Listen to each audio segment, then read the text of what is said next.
Hello everyone, welcome back to my channel. My name is Megan, I'm the Mood Read Queen, and welcome to a very special episode of a series I just decided I was starting today. Or was it yesterday? Regardless, it's a very new idea, and it is inspired by me ranting about a book. Yes. A little bit of background before we talk about why this is going to exist. So I've watched enough YouTube where I know a lot of people are like, I want to be positive on my channel.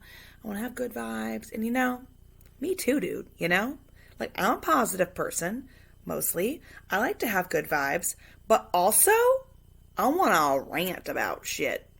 So I'm just going to tell you now, this video will involve a lot of cursing, a lot of me being angry, and there's not a really good way to say it. Okay, so I'm just going to say it. Me being sort of intentionally unfeeling and harsh regarding characters that have suffered a lot. Characters who, may have, various diagnoses that might explain some of their behavior. Basically, there's no way to really do this video and not sound like a complete asshole, okay? But I'm doing it anyway because I gotta. So just like PSA, I hope you know at this point, I'm a pretty good person, okay? If this were real life, it'd be different, okay? But this was a book. This was a book, and I have things to say. So, we're calling this series, and in this series, my goal is to rant for 20 minutes or less, no longer, and I promise you, 20 minutes or less, rant. It will be spoiler filled, so if you do not want spoilers, you should tiptoe away now. And because I'm definitely gonna spoil this book for you. And here we go. Here we go. So a little bit of background on background on the series. I just did that, but let's do background on this book and why I read it. Okay, so. I was recording this at like super late at night, but I had to do it. So, in 2019, I read this lovely little book called The Kiss Quotient and honestly, I keep thinking I'm saying her name right, and then they say it a different way in the audiobook. Because I thought it was Huang, but a lot of them keep saying like Huang in the audiobooks. So, Helen, I apologize.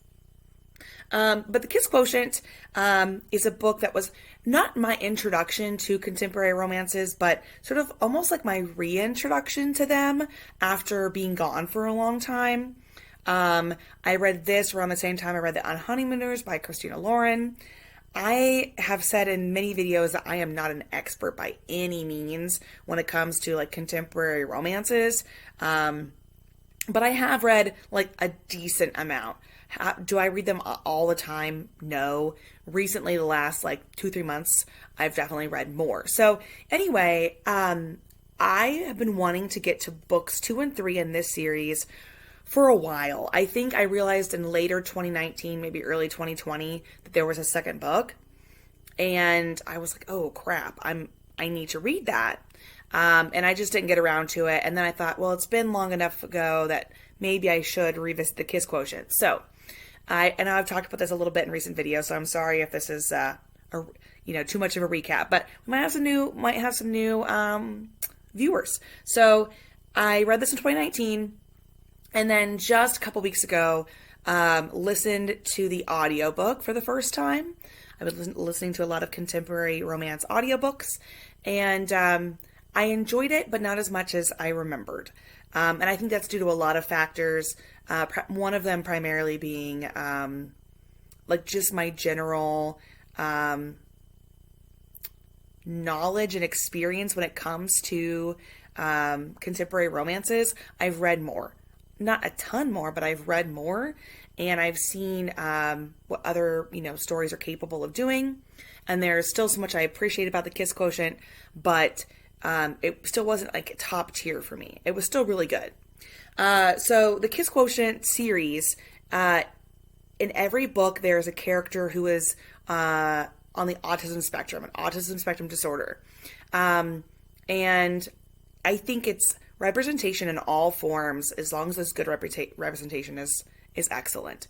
There are certain things I really, really care about when in terms of representation.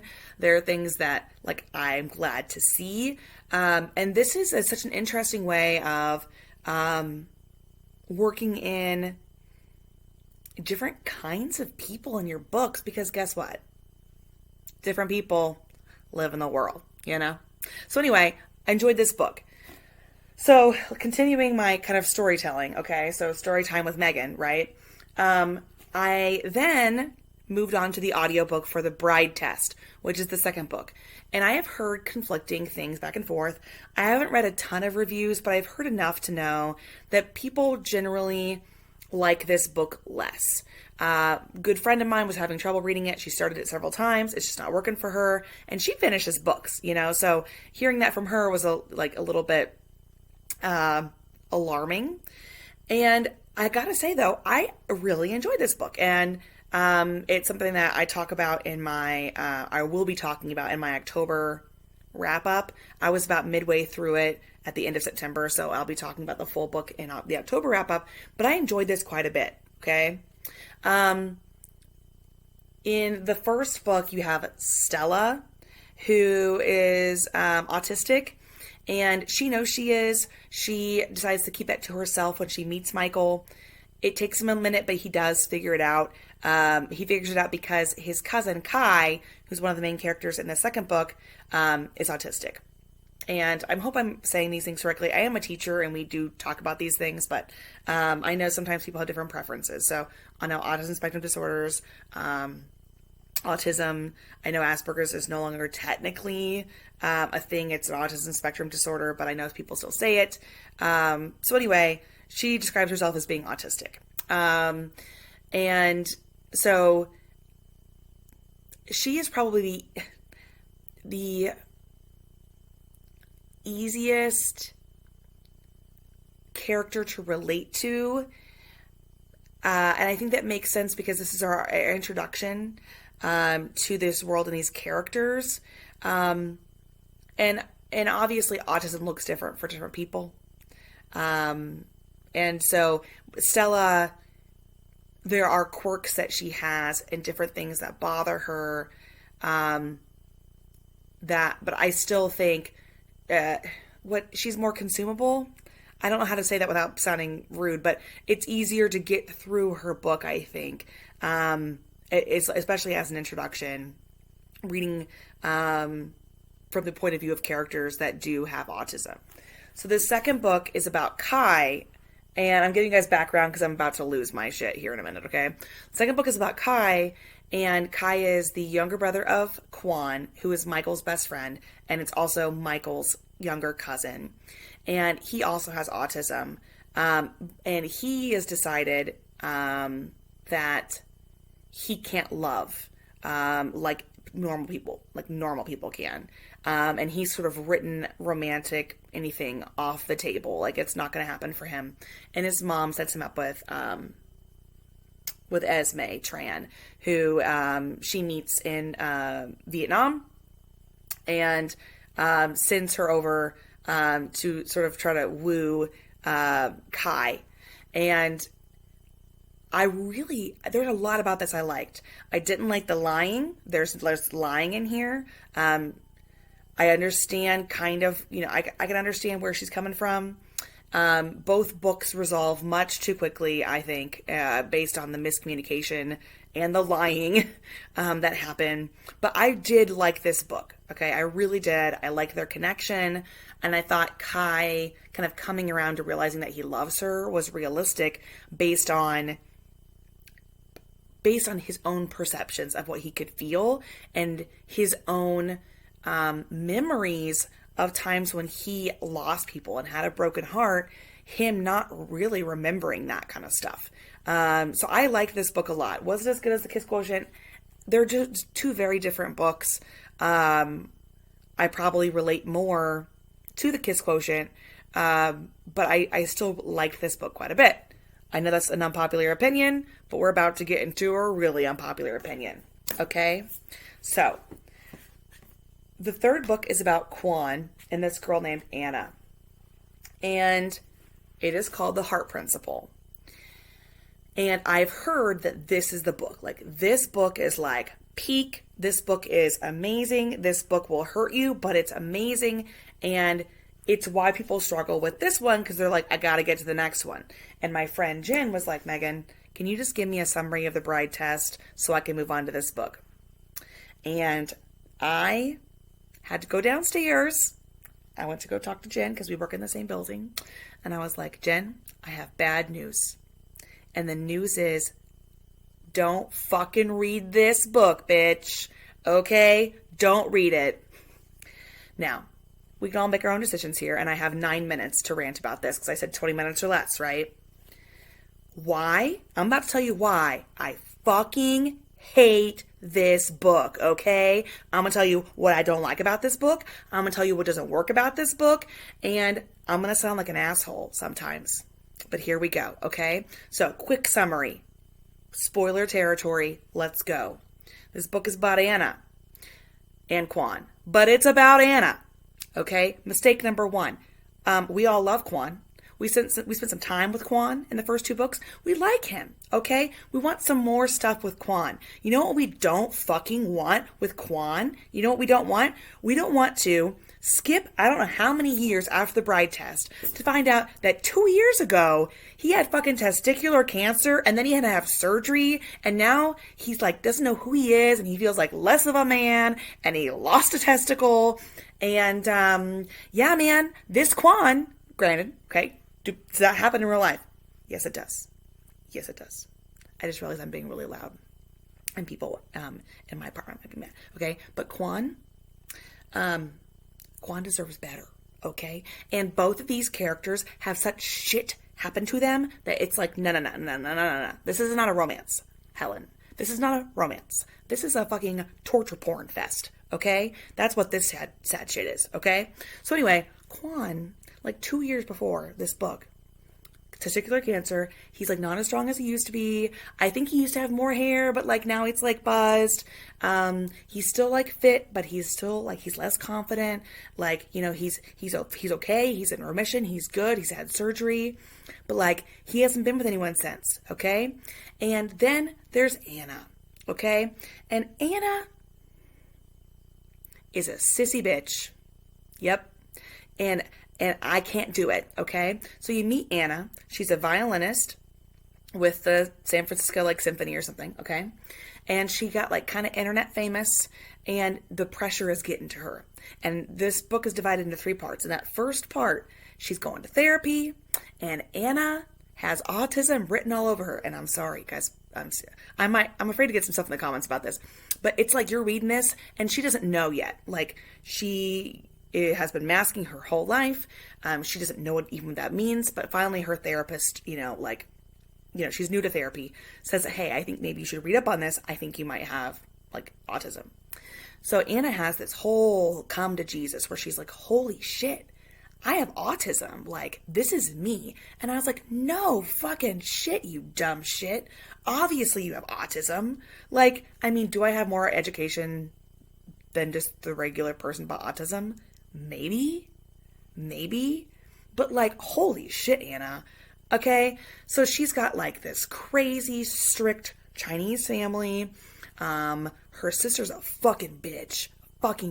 Priscilla, oh my God. When she was doing the audiobook for Priscilla, I mean, when she would do her voice, I almost like transmuted myself into like, I don't know, audio wave format so I could crawl into my phone and fucking find Priscilla and kill that bitch. Okay? I fucking hate her. So anyway, she doesn't get it. She's 15 years older than Anna. And she just, guys, also this might be a longer than 20-minute video. I'm just saying I got 5 minutes left. So she is 15 years older than Anna. Anna is younger. She is female. Anna says this. And in her Chinese family, that means she doesn't matter.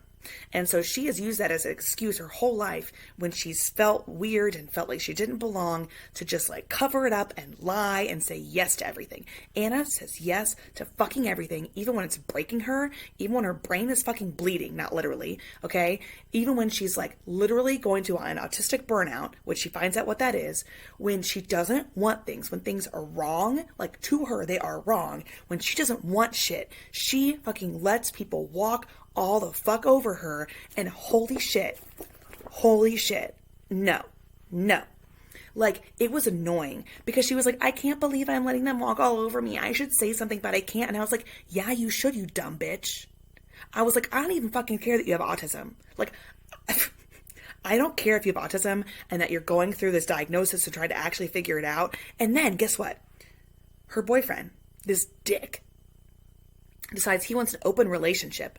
Because, like, they don't have good sex because, like, he doesn't fucking give a shit about her and her, like, pleasure and shit. And she can't say what she really wants because she thinks it's, like, weird and, like, she shouldn't have a say or whatever, even though it's not weird at all. And even if it was, it wouldn't matter.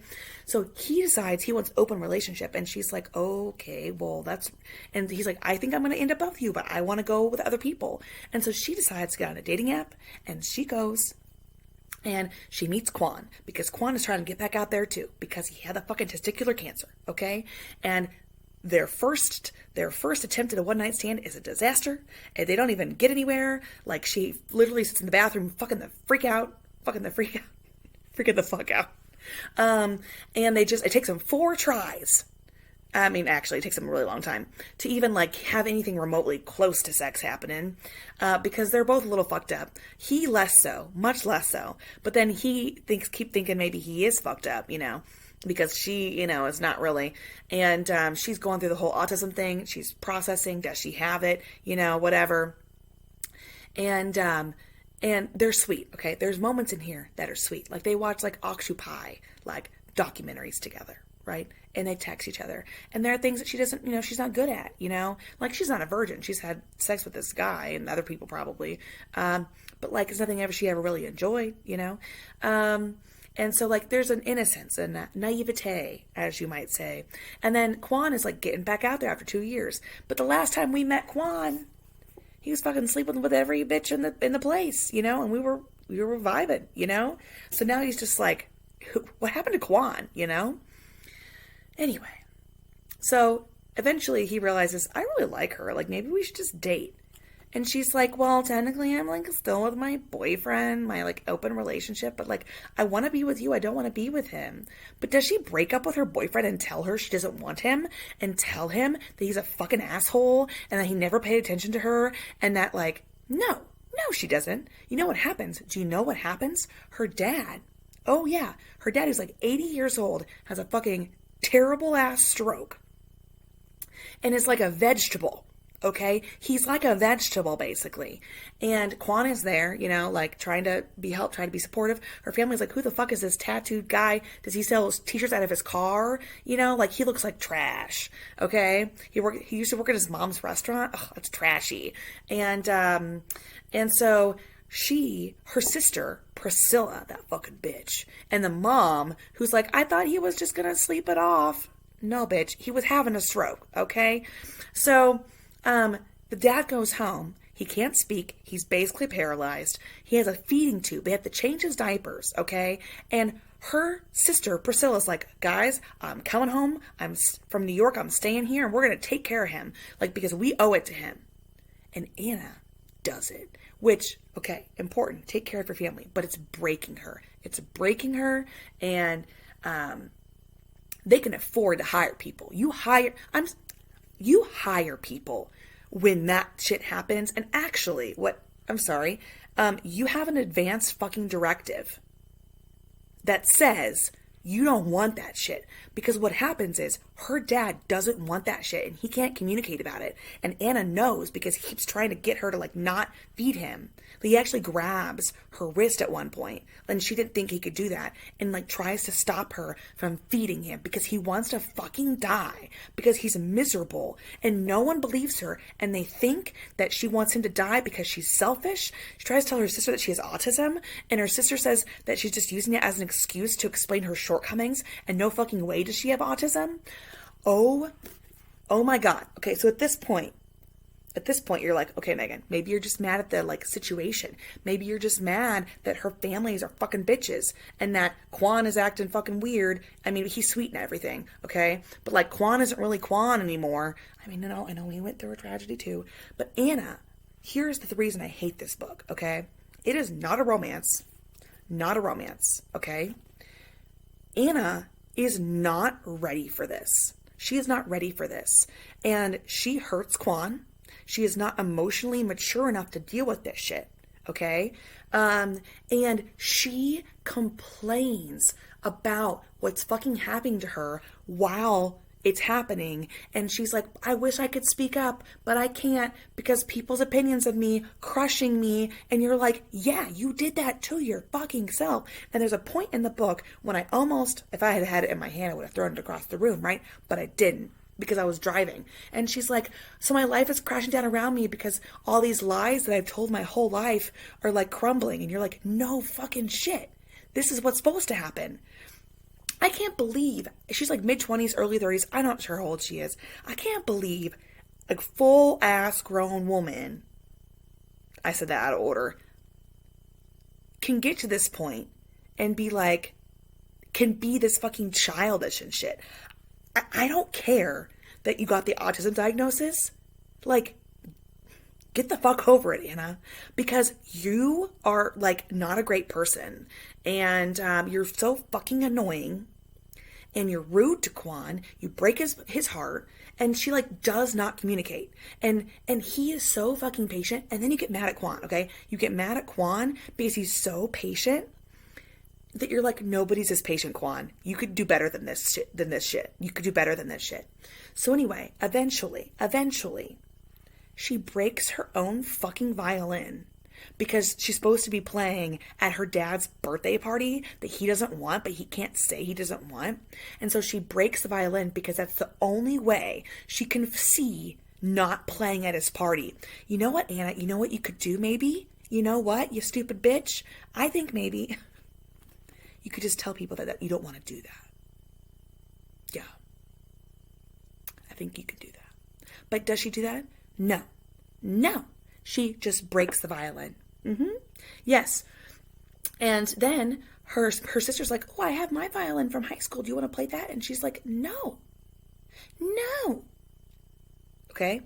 And also, before this, because you got stuff going on with Quan and Michael's business and stuff, this guy, his mom sees her taking care of her dad and is like, ooh, she's doing a good job. Like, maybe we should consider her for your future wife. And he's like, yeah, we should get back together, blah, blah, blah, blah, blah. So he's like, my mom said that you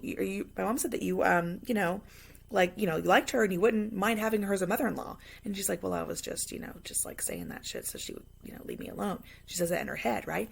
So he decides in front of everyone at this party before she breaks the violin, I think, to announce to everyone, her family, all these people, that they're engaged and they're going to get married. And she's all he wants now. Yeah. He never proposed. He never asked her. And you know what she does?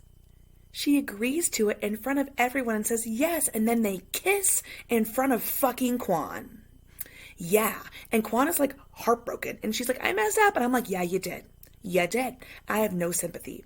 The last 30% of this book, probably 35% of this book, I wanted to find her. I wanted to look her in the eye. And I wanted to strangle her. Okay? And then I wanted to go to prison for strangling her. All right? And then I wanted to film a YouTube video where people probably got mad at me for harping on this poor chick with autism. But she stops going to therapy. She takes care of her dad until he dies. She breaks herself over and over again. She doesn't do anything for herself. And you're like, who are the people in her life who are advocating for her? And even when Quan starts advocating for her, like, he doesn't realize that she's not her with her family. She's only her with him. Because she was trying to do like a no strings attached. I'm going to be myself. I'm not going to apologize for anything. I'm not going to say yes all the time. I'm going to say no with him. And she's more authentic with him than anyone else. So her dad dies. She feels immense relief. Her sister fucking hates her. Her mom doesn't understand. And then, literally, 2 years pass. Yeah. 2 years pass. And like, by the way, the whole middle part of the book is her taking care of her father. So if you get off on some poor man being kept alive against his will, basically, yeah, you should definitely read this book. But the last part, okay, it takes place over 2 fucking years. She's like a veggie. She like hangs out at home. She watches documentaries. She doesn't work. She doesn't go back to the symphony because she took a leave of absence before even her dad was sick because she could not get through one fucking piece. Yeah, she kept playing it over and over and over again in cycles. And every time she's like, I can't break the cycle. And you're like, oh my God, I'm going to fucking break the cycle for you. It's so annoying. It's so annoying. And you're just like, I hate you. I hate you. Anyway. So it's like 2 years, and Quan is like working with Michael, and he's still coming home to her, and they're living together, and you're like, what is going on here, Quan? She crazy. I don't mean crazy as like certifiable, okay? Like, she is not okay. Now, so I guess certifiable. She's not okay. And that's okay to say she's not okay, but like, this woman needs some help. So eventually, finally, when she feels like she's recovered enough from her autistic burnout that she can go back to therapy, I was like, you don't need to recover from your autistic burnout. Okay, now granted, I had not read about autistic burnout, so I'm just saying, you need to go to therapy so you can process this shit. You need to go to therapy so you can process this shit. And her mom is like, yeah, so your cousin mentioned that you were autistic, and I can see it now. And I was like, yeah. Maybe you guys should have, like, I don't know, paid more attention and realized that she wasn't a normal kid and, like, helped her out from the beginning and been better parents. Yeah. And also maybe she could have learned to communicate. You know what I mean? You know what I mean? But anyway, there's no good way to say this, guys. I would never suggest that you read this book, okay? It is, like, torture, sad as shit porn, okay? There are some nice scenes with Quan and Anna. They are few and far between, and at a certain point, it is so disheartening to see Quan wasting his time and his life with this woman who needs help that you're just like, dude, don't be this good. Go do something else, okay? Go do something else. So I don't know, Helen. I'm sorry, Helen, you're not watching this, obviously, but I don't know what she was trying to do with this, okay? I don't know who this is. That's not anyone in this book. This book feels like an attempt. And again, I don't know what personally the author is going through. I do know that she went through a late in life diagnosis, I believe, and also they had done some testing for her daughter, and that was why she wrote the kiss quotient. I know some stuff like that. But this, I don't know if this is like something that she went through that she's trying to process. I don't know what this book is supposed to be, but it does not belong in this series. It does not belong in this series. And Quan deserves better, and Anna deserves better, and I cannot believe this book. I can't believe it. So that's my rant. It's half an hour of me saying curse words and probably being very disrespectful to anyone on the autism spectrum, anyone who's ever had to take care of a family member who was very ill. But this book was trying to do way too many things, and it wasn't succeeding, and it was annoying, and it was frustrating. And you say, Megan, that just means you were coming up against some like roadblocks, you know, some walls maybe that you had. Just because you didn't enjoy it doesn't mean it's not a good book. And you know what? Valid. Some people love this book. I am not one of those people. And I'm pretty sure none of my friends are either. It's not good for anybody. No one in this book is fine at the end. No one here is fine at the end. And not that, you have to be in every book, but This book was Anna's book. This book was a journey about Anna. It was not about Quan. And this had been a random book about some girl being diagnosed with autism and then going through this self journey, blah, blah, blah, blah, blah. Okay. But no way should she have been trying to have a relationship at this time when she clearly wasn't ready for that and when she was basically lying to everyone in her entire life. And yes, that was masking. Yes, that was coping when she didn't know what to do. But seriously, like, she's a grown-ass adult now. She's a woman, grown-ass woman. Like, she shouldn't be go beyond that, you know? Anyway. I just feel bad for Quan. I feel bad for Quan. The Quan that we love is not here. And so I basically need a replacement book for this one. You know, just like I told you with the Brown Sisters books, how the second book about Danny is like kind of shit. And Zinni by Rebecca Weatherspoon is like my unofficial third Brown Sisters book. I need an unofficial third Kiss Quotient book featuring, you know, some Asian protagonists, maybe someone who's on the autism spectrum, and I'm going to replace this fucking book in my brain. I don't know what to do with it. Like, do I keep the book? Like, do I keep the book so I can have the pretty set? Or do I sell this shit? Because, anyway, thank you for coming to my TED Talk. Thank you for coming to my rant. Hopefully, you know I have good intentions. I don't know what else to say about it. So, have you read the Heart Principle? What were your thoughts on the matter? And do you think I'm a horrible person?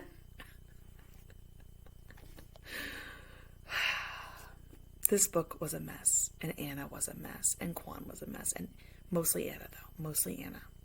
And she was surrounded by horrible people who are unsupportive, but also, get your shit together, okay? Get your shit together, Anna. That's, yeah. All right. If you have suggestions of books that will not fucking piss me off, let me know. Okay.